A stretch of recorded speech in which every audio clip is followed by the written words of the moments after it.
સુરતમાં વરસી રહેલા ધોધમાર વરસાદે ઠેર ઠેર તારાજી સર્જી। કામરેજ વિસ્તારમાં આવેલી આત્મીય વિલા સોસાયટીમાં વરસાદના કારણે કમ્પાઉન્ડ વોલ ધરાશાયી થવાની ગંભીર ઘટના સામે આવી છે।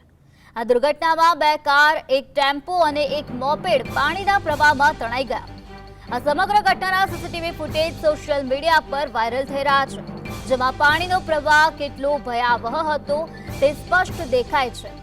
તંત્રની કામગીરી સામે સ્થાનિકોના સવાલો। ત્યારે આ ઘટનાને 24 કલાકથી વધુ સમય વીતી ગયો હોવા છતાં તંત્ર દ્વારા કોઈ યોગ્ય કાર્યવાહી કે મદદ ન મળતા રહીશોમાં ભારે રોષ જોવા મળ્યો છે।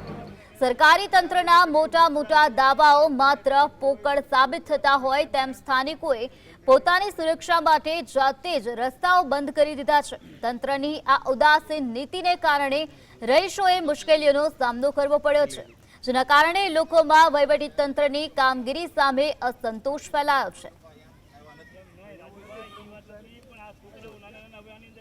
એક કમ્પાઉન્ડ વોલ આવેલી છે, જે કાલે બપોરે 2:30 કલાકે અચાનક 40 સેકન્ડની અંદર ધસીને ધસમસતા પાણીના પ્રવાહમાં ચાલી ગઈ છે।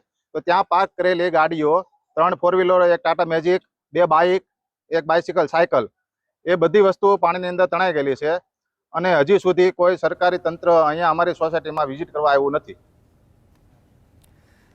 તો સુરતમાં વરસેલા વરસાદે તારાજી સર્જી છે। જનજીવન અત્યારે અસ્તવ્યસ્ત બનેલું જોવા મળી રહ્યું છે। સ્થાનિકોમાં તંત્ર પ્રત્યે ભારે રોષ જોવા મળ્યો છે।